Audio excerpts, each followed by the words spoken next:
గాంధీ భవన్ వద్ద చిన్నారెడ్డి అనుచరుల ఆందోళన చేస్తున్నారు. మా ప్రతినిధి పవన్ అందిస్తారు దీనిపై.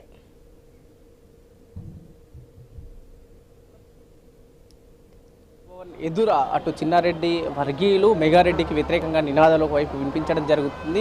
ముఖ్యంగా మెగారెడ్డి చేసిన వ్యాఖ్యలకు వ్యతిరేకంగా ఎవరైతే చిన్నారెడ్డి వర్గంలో పూర్తి స్థాయిలో బీఆర్ఎస్ నేతలు ఉన్న ఇట్లాంటి వ్యాఖ్యలు సరైన పద్ధతి కాదు. పూర్తిగా చిన్నారెడ్డి కాంగ్రెస్కి విధేయుడు. చిన్నారెడ్డి వెళ్తున్న వాళ్ళంతా పూర్తిగా అంటే స్వచ్ఛమైన కాంగ్రెస్ నేతలు, స్వచ్ఛమైన కార్యకర్తలని చెప్పేసి కూడా వైపు ఇప్పటికే నేతలు చెప్పడం జరుగుతుంది. సో ప్రస్తుతం మనతో పాటు అటు చిన్నారెడ్డికి సంబంధించిన వర్గీయులు కూడా ఉన్నారు. ఇక్కడ గాంధీ భవన్కి ఎందుకు వచ్చారు, అసలు ఎందుకు చిన్నారెడ్డికి అనుకూలంగానే మెగారెడ్డికి వ్యతిరేకంగా ఎందుకు నినాదాలు వినిపించాల్సి వస్తుంది, సోకాష్ నోటీసులకు చిన్నారెడ్డి అసలు ఏం సమాధానం ఇస్తారు, రీసెంట్గా జరిగిన ఒక వీడియో బయటకు వచ్చిన తర్వాత అంటే డబ్బు సంచులతోని టికెట్లు కొంటున్నారని ఒక వీడియో బయటకు వచ్చిన తర్వాత క్రమశిక్షణ కమిటీ తనకు నోటీసులు కూడా ఇవ్వడం జరిగింది. సో మాట్లాడడం అలా ఏంటి, ఎందుకు చిన్నారెడ్డికి అనుకూలంగా మెగారెడ్డికి వ్యతిరేకంగా నినాదాలు ఇక్కడ వినిపించాల్సిన అవసరం ఎందుకు వచ్చిందంటే ఏం చెప్తారు సార్? వాస్తవ పరిస్థితి ఏంటంటే కాంగ్రెస్ పార్టీలో ఒక నికాస్ అయిన కాంగ్రెస్ పార్టీకి లాయల్టీగా ఉన్నటువంటి దాదాపు ఒక 48 సంవత్సరాల నుండి డాక్టర్ జిల్లెల చిన్నారెడ్డి గారు కాంగ్రెస్ పార్టీ నాయకత్వం వహిస్తూ ఉన్నారు.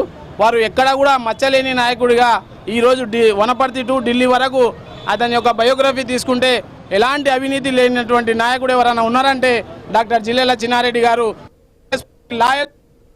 అలాంటి నాయకుడికి 2023లో టికెట్ ఇవ్వనప్పటికీ కూడా కాంగ్రెస్ పార్టీ అధినేత్రి సోనియా గాంధీ గారు అంటే కూడా ఇవ్వలేని పరిస్థితిలో అక్కడ మెగారెడ్డికి టికెట్ ఇస్తే ఆయన వెంట ఉన్న కాంగ్రెస్ పార్టీ నాయకులందరూ కూడా కష్టపడి అక్కడ దాదాపు ఒక 25,000 ఓట్ల మెజార్టీతో గెలిపించడం జరిగింది.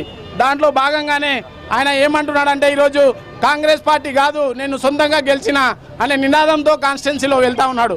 దానికి విరుద్ధంగానే చిన్నారెడ్డికి సరైన బలం లేదని మెగారెడ్డి చేసిన వ్యాఖ్యలకి ఒక బల నిరూపణ ప్రదర్శనకి రావడం జరిగిందా? మీ కార్యకర్తలు అంటే అదే అనుకోవచ్చా? లేదు,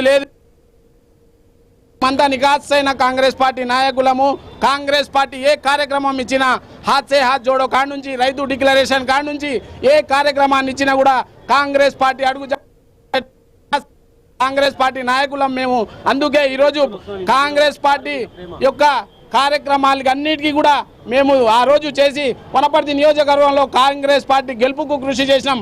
కానీ గెలిచిన తర్వాత మమ్మల్ని పక్కకు పెట్టి మాకు కూడా ప్రభుత్వంలో కానీ పార్టీ కార్యక్రమంలో కానీ వివక్ష చూపినందుకే ఈ యొక్క అనర్థాలు జరుగుతూ ఉన్నాయి. కాబట్టి మేము కోరుకునేది ఏంటంటే కాంగ్రెస్ పార్టీ ఒక సమన్వయ కమిటీ వేయాలి. ఆ సమన్వయ కమిటీ ద్వారా పాత కొత్త అనకుండా కాంగ్రెస్ పార్టీలో పనిచేస్తున్నటువంటి నాయకులకు అందరూ కూడా సమన్యాయం చేయాలి.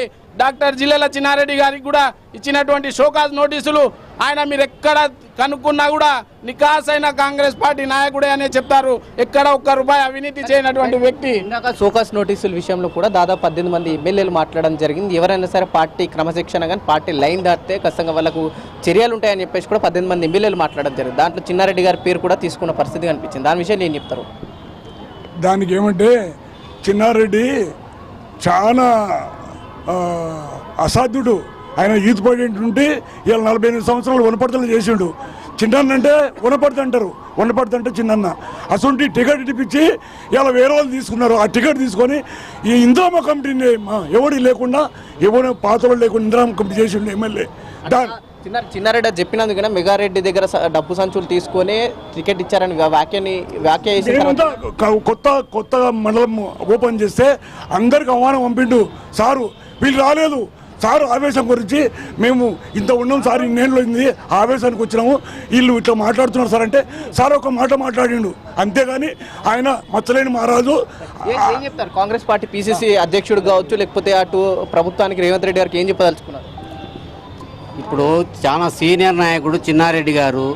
సీనియర్ నాయకుల్లో ఎవరిని అడిగినా కూడా ఆయన మచ్చలేని నాయకుడు అనేది విషయం అయితే అందరికీ తెలుసు. మళ్ళీ ఈరోజు ఆ చిన్నారెడ్డి సార్కు మరి ఈరోజు షోకాజ్ నోటీస్ ఇవ్వడం, ఆయన సస్పెండ్ చేయండి అనడం ఇది చాలా శోచనీయం. ఆయన ఎన్నో ఏళ్ళ నుంచి ఆయన పార్టీనే భుజాల మీద వేసుకొని ఏం చెప్తారు? పిసిసి ప్రెసిడెంట్కి కానీ రేవంత్ రెడ్డి గారికి కాంగ్రెస్ సీనియర్ నాయకులకి ఏం చెప్పదలుచుకున్నారు మీరు ఫైనల్గా? ఆయన ఈ యొక్క షోకాజ్ నోటీస్ ఎత్తేసేయండి. ఒక మంచి నాయకుడిని కాంగ్రెస్ పార్టీ ఇంకా ముందుండి నడిపియండి. ఆయన పార్టీకే టైం ఇస్తాడు తప్ప ఎలాంటి ఇయ్యడు. కాబట్టి చిన్నారెడ్డి పైన ఎలాంటి షోకాజ్ నోటీస్ లేకుండా ఎత్తేయాలనేది మేము కోరుకుంటున్నాం.